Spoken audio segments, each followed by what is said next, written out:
So this is the second module for the SQL Server learning series, and in this module we will get the introduction for Microsoft SQL Server and its versions and additions, and we will know the steps for installation of Microsoft SQL Server, and we will see the configuration for this SQL Server instance. So let's start.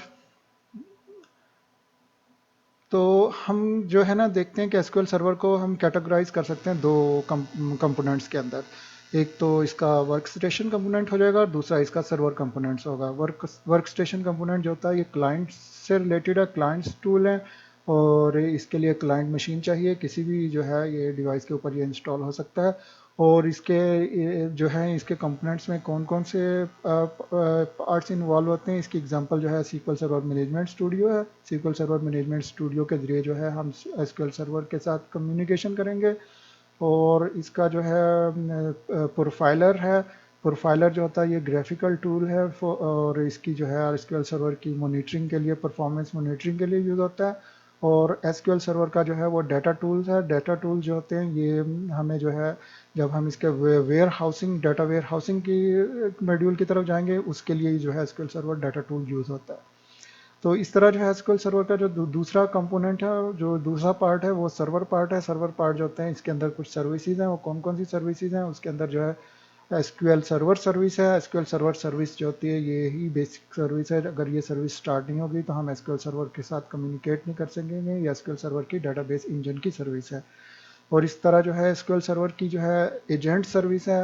SQL server agent agent service जो होती है ये जो है हम इसके ज़रिए जो है बहुत सी जो है हम टास्क को स्केजुलाइज कर सकते हैं और बहुत सारी जॉब्स जो होती हैं हम ऑटोमेटिक इस एजेंट के ज़रिए जो है ना उसको ऑटोमेटिक जो होती हैं वो रन कर सकते हैं। तो इस तरह इसकी जो है एसक्यूएल सर्वर की ब्राउज़र सर्विस है। एसक्यूएल सर्वर की जो ब्राउज़र सर्विस है ये जब हमारे पास जो होते हैं एसक्यूएल सर्वर का जो है एक से जो एसक्यूएल सर्वर एक से ज़्यादा अगर एसक्यूएल सर्वर इंस्टॉल्ड हो उसके जो है तो उनको इंस्टेंस कहते हैं। एसक्यूएल सर्वर का जो एक इंस्टॉल होता है उसको जो है एसक्यूएल सर्वर का इंस्टेंस कहते हैं। एक जो है एसक्यूएल सर्वर के अगर एक से ज़्यादा इंस्टेंस हो तो उसमें क्या होता है कि एक तो नेम्ड इंस्टेंस होता है और एक जो होता है डिफ़ॉल्ट इंस्टेंस होता है। डिफ़ॉल्ट इंस्टेंस के लिए तो ब्राउज़र सर्विस नहीं रिक्वायर्ड होती है, लेकिन जो नेम्ड इंस्टेंस होते हैं, नेम्ड इंस्टेंस क्या होते हैं, ये जो होते हैं जब हम इंस्टॉलेशन स्टार्ट करेंगे तो वहाँ पे देखेंगे। लेकिन अभी तो जब नेम इंस्टेंस है और ये क्लाइंट एप्लीकेशन है, ये उसको वो इसको रिक्वेस्ट करता है एसक्यूएल सर्वर के इंस्टेंस को, तो फिर यहाँ पे ब्राउज़र सर्विस चाहिए होती है। ये क्या होगा कि सपोज जो होता है ये एसक्यूएल सर्वर का डिफ़ॉल्ट इंस्टेंस है और एसक्यूएल सर्वर को जब इंस्टॉल करते हैं तो उसकी कोई ना ये जो कंप्यूटर में कोई भी प्रोग्राम जो रन हो रहा होता है उसके लिए कोई ना कोई पोर्ट होती है। तो एसक्यूएल सर्वर की डिफ़ॉल्ट पोर्ट 1433 होती है। अगर हमने कोई और सीक्वल सर्वर जो है इसी मशीन के ऊपर इंस्टॉल किया उसका एक सेकंड इंस्टेंस होगा, उसके लिए डिफरेंट पोर्ट होगी। अब अगर क्लाइंट की एप्लीकेशन जो है ये क्लाइंट है, ये उसको सीक्वल सर्वर के इंस्टेंस को एक्सेस करना चाह रहा है तो उसके लिए ब्राउज़र सर्विस जाएगी। ये ब्राउज़र सर्विस के पास रिक्वेस्ट जाएगी और ब्राउज़र सर्विस जो होती है वो रन हो रही होती है 1434 के ऊपर इसकी पोर्ट होती है। तो ये ब्राउज़र सर्विस जो होती है उसको क्लाइंट को रिस्पॉन्स दोगी, उस जिस इंस्टेंस को एक्सेस करना चाह रहा है उसकी इंफॉर्मेशन जो होती है, उसकी कनेक्शन इंफॉर्मेशन या पोर्ट नंबर जो है ये ब्राउज़र सर्विस इस क्लाइंट को रिटर्न करेगी। फिर जब क्लाइंट के पास ये इंफॉर्मेशन आ जाएगी उसके लिए फिर क्लाइंट जो है इस इंस्टेंस को एक्सेस करेगा। तो ये जो है ब्राउज़र सर्विस जो होती है जब मोर देन वन इंस्टेंसेस होती हैं तो हाँ ब्राउज़र सर्विस जो होती है उन इंस्टेंसेस की इंफॉर्मेशन इस ब्राउज़र सर्विस के ज़रिए से जो है क्लाइंट एप्लीकेशन को मिलती है। तो उसके बाद जो है हम देखते हैं कि कौन सी सर्विस होती है। वो होती है एसक्यूएल सर्वर की business intelligent service, BI service.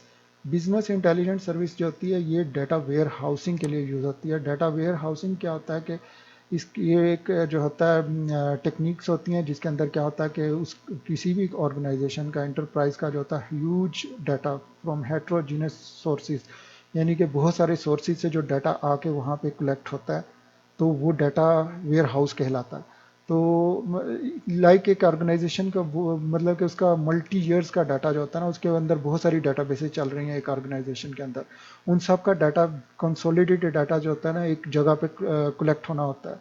तो उसको डाटा वेयर हाउस कहते हैं। तो अब वो डाटा वेयर हाउस जो होता है उसके अंदर हिस्टोरिकल डाटा होता है, वो किस लिए डाटा को वहाँ पे कलेक्ट करते हैं, उसके लिए जो होते हैं वो एनालिसिस पर्पज़ के लिए यूज़ होता है, और जो होता है वो जो होता है कंपैरिजन के लिए यूज़ होता है, डाटा के ट्रेंड्स देखने के लिए कि हमारे लास्ट ईयर्स में जो है हमारी ये प्रोडक्ट्स जो है हमने कंपैरिजन करना है, एनालिसिस करना है कि एक प्रोडक्ट जो है कौन कौन से रीजन्स के अंदर जो है ज़्यादा जो है हमारी जो है ये सेल आउट हुई है। इस तरह के डिफरेंट एनालिसिस और कंपैरिजन के लिए यूज़ होता है ताकि मैनेजमेंट्स जो है उसके ऊपर डिसीजन ले सके, ये डिसीजन मेकिंग के लिए यूज होता है डाटा वेयर हाउसिंग। तो इस बिजनेस इंटेलिजेंस सर्विसेज जो होती हैं जो डाटा वेयर हाउसिंग से रिलेटेड होती हैं, और ये जो है ग्रुप ऑफ सर्विसेज होती हैं। इन सर्विसेज को जो है इन डिटेल जो है हम जब डाटा वेयर हाउसिंग के मॉड्यूल में जाएंगे वहाँ डिस्कस करेंगे, लेकिन अभी इनके ये बी आई सर्विसेज कौन कौन सी सर्विस होती हैं, ये इंटीग्रेशन होती हैं। इंटीग्रेशन सर्विसेज क्या करती हैं, ये मुख्तलिफ सोर्सेज से जो है डाटे को कलेक्ट करके डाटा वेयर हाउस के अंदर जो है इंटीग्रेट करती हैं। और जो है फिर जो है एनालिसिस सर्विसेज हैं, ये जो डाटा वेयर हाउस के अंदर जो हिस्टोरिकल डाटा उसका एनालिसिस करने के लिए, रिपोर्टिंग के लिए जो है, कंपैरिजन के लिए ये एनालिसिस सर्विसेज जो होती हैं यूज़ होती हैं ताकि वो डिसीजन मेकिंग के लिए यूज़ हो सके। और इसी तरह जो है इसके अंदर जो बिजनेस इंटेलिजेंस के अंदर जो है रिपोर्टिंग सर्विस होती हैं। रिपोर्टिंग सर्विस जो होती हैं जो कि डाटा वेयर हाउस के अंदर जो डाटा होता है उसकी reports generate, interactive report generate करने के लिए या प्रिंटेड रिपोर्ट जनरेट करने के लिए ये यूज़ होता है। तो इसी तरह जो है एसक्यूएल सर्वर की V S S writer service है। एसक्यूएल सर्वर की V S S writer service जो होती है ये बैकअप एंड रिस्टोरेशन के लिए यूज़ होती है। और हम देखते हैं कि एसक्यूएल सर्वर के वर्जन्स कौन कौन से हैं। एसक्यूएल सर्वर जो है ना ये वर्जन हमारे लिए इम्पोर्टेंट होता है। लाइक हमारी एक हमने प्रीवियस जो थे मॉड्यूल में एक ट्रेडिंग की एग्जांपल्स ली थी। एक ट्रेडिंग कंपनी है जिसकी एक डाटाबेस है, सेल्स परचेज इन्वेंट्री से रिलेटेड उसके अंदर डाटा स्टोर हो रहा है। अब जो है वो जो डाटाबेस एडमिनिस्ट्रेटर है जो है उसको जो एडमिनिस्ट्रेशन कर रहा है उस डाटाबेसिस को, उस सर्वर को, उसको जो है उसका कुछ अपग्रेड चलाना है, उसका जो है कुछ उसके ऊपर जो है कोई सर्विस पैक को अपग्रेड करना है, या इवन न्यू वर्जन की तरफ जाना है, तो that administrator must have know the current version. क्योंकि अगर हमें करंट वर्जन उसका नहीं पता होगा तो हम जो है उसका करेक्ट जो है उसका जो है अपडेट नहीं उसका इंस्टॉल कर पाएंगे। तो एसक्यूएल सर्वर के जो है अगर हम देखें तो बहुत सारे वर्जन आए हैं। 1993 के अंदर जो है विंडोज एनटी के लिए 4.2 वर्जन था, 95 में एसक्यूएल सर्वर 6 था, 1998 में एसक्यूएल सर्वर 7 आया, और फिर 2000 में एसक्यूएल सर्वर 2005 आया। इसी तरह 2008, 2012, 14, 16, 17 आया, और 2019 के अंदर जो है एसक्यूएल सर्वर का वर्जन 15 आया। तो ये सारे जितने भी उसके लेट वर्जन आ चुके हैं, तो ये यहाँ पे उनका जो है सिर्फ हमने सिर्फ वर्जन्स को डिस्कस नहीं करना, हम जो है सिर्फ ये जो है ना 2000 इसमें जो एसक्यूएल सर्वर का 2017 का 14 वर्जन है, हम इसको जो है डिस्कस करेंगे कंपैरिजन के लिए, इसके एडिशंस का कंपैरिजन के लिए और इसको इंस्टॉलेशन के लिए। तो अब हम देखते हैं कि एसक्यूएल सर्वर के कौन से एडिशन है। बेसिकली एडिशन जो है सारे ही वर्जन्स में अवेलेबल होते हैं, लेकिन हम जो है हमारी सारी थ्रू आउट द मॉड्यूल जो होती है कंसंट्रेशन 2017 के ऊपर रहेगी। तो एसक्यूएल सर्वर 2017 में जो है एडिशंस जो है वो इंटरप्राइज है, स्टैंडर्ड है, वेब है, एक्सप्रेस है, डेवलपर है, एवेल्यूएशन है एंड अजूर है। तो इनका ओवरव्यू ये है कि इंटरप्राइज एडिशन जो होता है वो उस फुल फीचर जो होता है वर्जन होता है, और इसमें आपको एसक्यूएल सर्वर के कंप्लीट फीचर्स अवेलेबल होते हैं। तो ये इसके बाद जो होता है स्टैंडर्ड एडिशन जो होता है, स्टैंडर्ड एडिशन जो होता है ये basic data management and business intelligence database जो होती है स्मॉल ऑर्गेनाइजेशंस के लिए यूज़ होता है ये। तो अगर हम वेब एडिशन की तरफ जाएं तो ये लो कास्ट एडिशन है और वेब होस्टिंग वगैरह के लिए यूज़ होता है। एक्सप्रेस एडिशन जो होता है ये डाटा एंट्री लेवल का है और फ्री एडिशन है। इसके अंदर जो होते हैं बहुत सारे फीचर जो होते हैं वो डिसेबल होते हैं।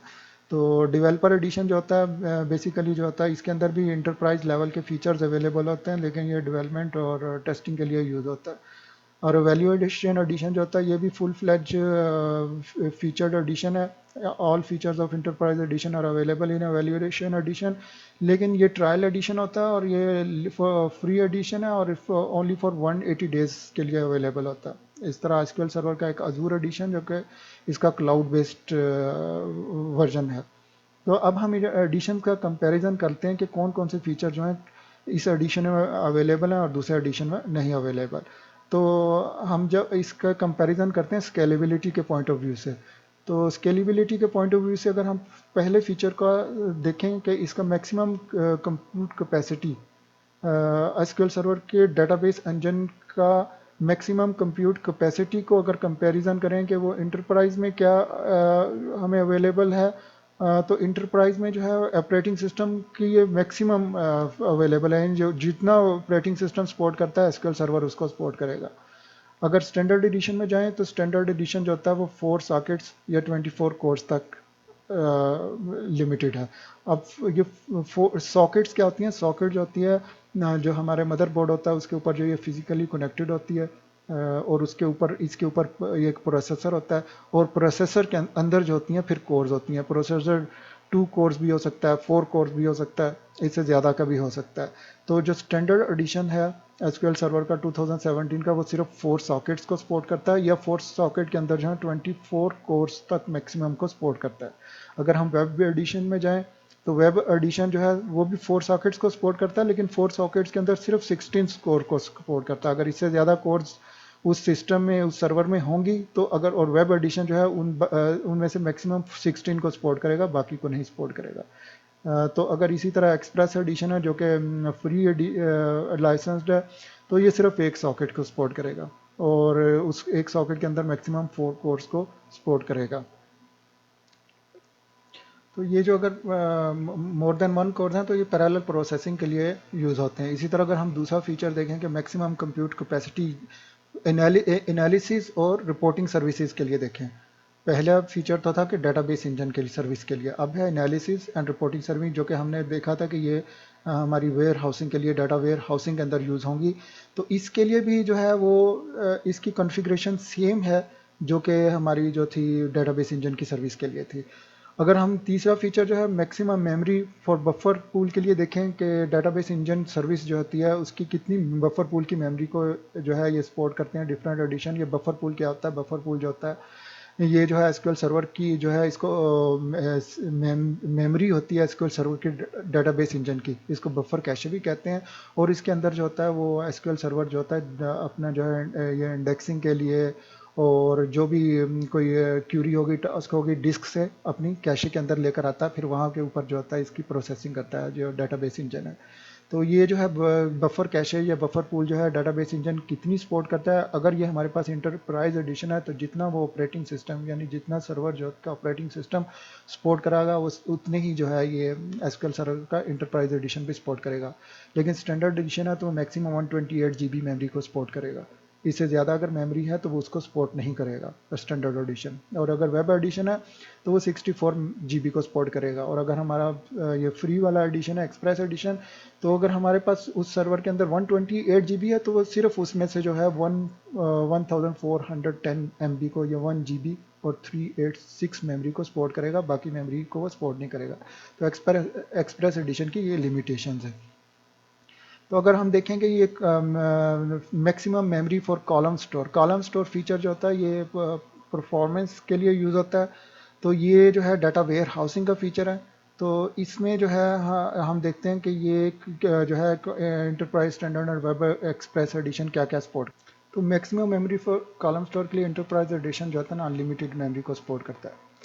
लेकिन अगर हमारे पास स्टैंडर्ड एडिशन है तो 32 GB और वेब 16 GB और एक्सप्रेस 352 MB सपोर्ट करता है। इसी तरह अगर हम मैक्सिमम मेमोरी ऑप्टिमाइज देखें डेटाबेस इंजन का ये फीचर जिसमें जो कि परफॉर्मेंस के लिए यूज़ होता है, और वर्जन जो है एसक्यूएल सर्वर का 2014 उसमें ये इंट्रोड्यूस करवाया गया था, उसमें ये अभी अनलिमिटेड को मेमोरी को सपोर्ट करता है अगर इंटरप्राइज एडिशन है। अगर स्टैंडर्ड है तो 32 GB को, वेब 16 को और एक्सप्रेस 352 MB को सपोर्ट करता है। इसी तरह नेक्स्ट फीचर जो है मैक्सिमम मेमोरी यूटिलाइज्ड पर इंस्टेंस फॉर एनालिसिस सर्विसेज जो कि डाटा वेयर हाउसिंग में यूज़ होती हैं। इनके अगर इस पॉइंट ऑफ व्यू इस फीचर के पॉइंट ऑफ व्यू से देखें तो इंटरप्राइज एडिशन जो होता है वो जो भी ऑपरेटिंग सिस्टम जितनी मेमोरी को सपोर्ट करेगा उतना ही ये भी सपोर्ट करेगा। और अगर हमारे पास जो है वो स्टैंडर्ड एडिशन है तो 16 GB, जबकि वेब और एक्सप्रेस इस फीचर को सपोर्ट ही नहीं करते।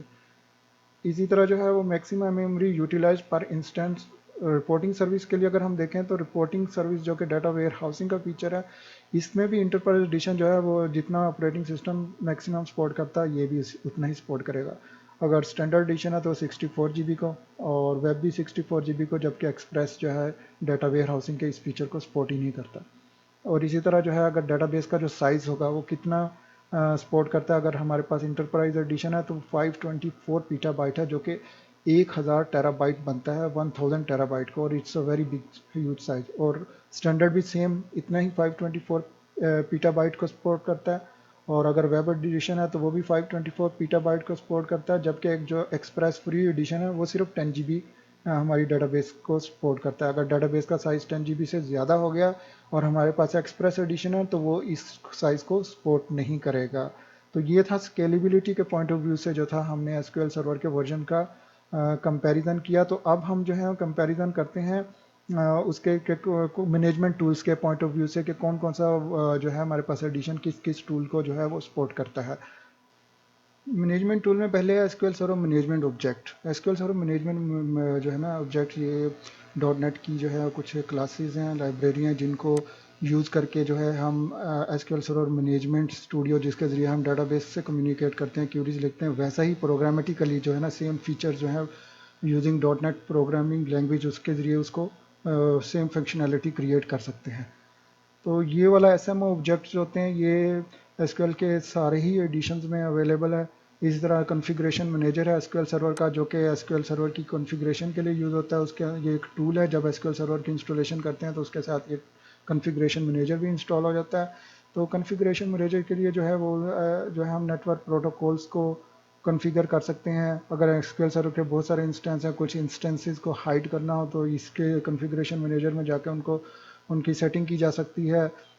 तो ये एसक्यूएल सर्वर की कॉन्फ़िगरेशन मैनेजर को जब हम एसक्यूएल सर्वर की इंस्टॉलेशन की तरफ जाएंगे तो वहाँ इसको जो है इन डिटेल देखेंगे कि कैसे कॉन्फ़िगर करते हैं एसक्यूएल सर्वर की प्रोटोकॉल्स को और सर्विसेज को। तो इसी तरह जो है एसक्यूएल सर्वर का CMD, ये जो कॉन्फ़िगरेशन टूल है, सॉरी, ये जो है ये भी एसक्यूएल सर्वर के सारे ही एडिशंस के अंदर अवेलेबल होता है। और जो एसक्यूएल सर्वर का CMD टूल है जो यानी कि ये कमांड प्रॉम्प्ट टूल होता है, जिसके ज़रिए हम एसक्यूएल सर्वर से यूजिंग द कमांड्स कम्युनिकेशन कर सकते हैं। ये भी all the edition supporting this tool. अगर हम एसक्यूएल सर्वर के प्रोफाइलर की तरफ जाएं, एसक्यूएल सर्वर का प्रोफाइलर क्या होता है, ये ग्राफिकल इंटरफेस टूल होता है जो कि एसक्यूएल सर्वर की मॉनिटरिंग के लिए यूज़ होता है। कि अगर हमने एसक्यूएल सर्वर की देखनी है कि अगर कि क्यूरीज की जो है परफॉर्मेंस चेक करनी है कि हाँ कोई कोई टास्क जो है हमारे कितने CPUs को यूज़ कर रही है, कितना रीड्स कर रही है, कितना राइट्स कर रही है, और अगर एक क्यूरी जो है हम देख रहे हैं कि कितना टाइमिंग्स ले रही है, तो ये परफॉर्मेंस के लिए जो है ये एसक्यूएल सर्वर का विजुअल टूल है जिसको हम यूज़ करते हैं। तो इसको इन डिटेल जब हम इसके मॉड्यूल में जाएंगे तो वहाँ डिस्कस करेंगे। तो ये जो प्रोफाइलर है ये हमारे स्टैंडर्ड एडिशन भी सपोर्ट करता है, इंटरप्राइज एडिशन भी सपोर्ट करता है, लेकिन वेब में और एक्सप्रेस एडिशन में ये वाला टूल मॉनिटरिंग टूल अवेलेबल नहीं है। इस तरह डिस्ट्रीब्यूटेड रिप्ले वाला टूल है, ये भी एसक्यूएल प्रोफाइलर की तरह का है, लेकिन उसके कुछ इसमें एडवांसमेंट्स हैं, फीचर्स हैं। तो ये इसका एडमिन क्लाइंट कंट्रोलर टूल, ये इंटरप्राइज एडिशन, स्टैंडर्ड एडिशन और वेब एडिशन ये तीनों सपोर्ट करते हैं, लेकिन फ्री वाला एडिशन जो कि एक्सप्रेस है वो इनको सपोर्ट नहीं करता। इसी तरह एसक्यूएल सर्वर का एजेंट टूल है। एसक्यूएल सर्वर का एजेंट टूल जो होता है ये हमने देखा था कि ये स्केजुलिंग के लिए, ऑटोमेटिक जॉब्स की एग्जीक्यूशन के लिए ये यूज़ होता है एसक्यूएल सर्वर का एजेंट टूल। तो इसको जो है हम रिपोर्टिंग सर्विसेज में भी यूज़ कर सकते हैं। तो ये जो है ये टूल जो होता है एसक्यूएल सर्वर का एजेंट, ये सिर्फ एक्सप्रेस एडिशन इसको सपोर्ट नहीं करता, बाकी सारे एडिशन इसको सपोर्ट करते हैं। इसका मतलब अगर हमारे पास एसक्यूएल सर्वर का एक्सप्रेस एडिशन है तो हम उसमें ऑटोमेटिक जॉब्स को एग्जीक्यूट नहीं कर सकते।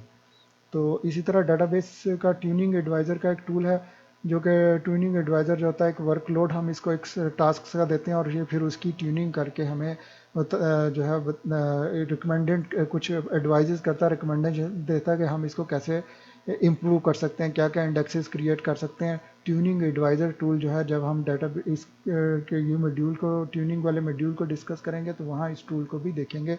तो ये ट्यूनिंग एडवाइज़र टूल जो है ये भी सिर्फ एक्सप्रेस एडिशन जो है वो उसको सपोर्ट नहीं करता, बाकी सब एडिशन जो है इसी तरह इसको सपोर्ट करते हैं। तो हमने ये देखा कि मैनेजमेंट टूल्स के पॉइंट ऑफ व्यू से कि एसक्यूएल सर्वर का कौन कौन सा एडिशन जो होता है, कौन कौन से टूल्स को सपोर्ट करता है और कौन कौन से टूल्स को सपोर्ट नहीं करता। इसी तरह हम देखते हैं कि एसक्यूएल सर्वर को अगर हम 2000 एसक्यूएल सर्वर का 2017 वर्जन जो अगर हम इंस्टॉलेशन करने के लिए जाएं तो हमारे पास हार्डवेयर रिक्वायरमेंट्स क्या होती हैं। तो बेसिक रिक्वायरमेंट ये है कि 6 GB जो है उसके लिए वो हार्ड डिस्क की स्पेस फ्री होनी चाहिए और 4 GB एटलीस्ट जो है वो मेमोरी होनी चाहिए, और जो प्रोसेसर है मिनिमम जो है 2 GHz का प्रोसेसर होना चाहिए। इसी तरह अगर हम सॉफ्टवेयर रिक्वायरमेंट्स की तरफ जाएं तो जो है हमारे पास बेसिक रिक्वायरमेंट्स में आता है कि डॉट नेट फ्रेमवर्क 4.6 हमारे पास ये इंस्टॉल होना चाहिए, और विंडोज़ 8.1 होनी चाहिए मिनिमम जो है, और विंडोज़ या विंडोज सर्वर अगर हो तो 2012 R2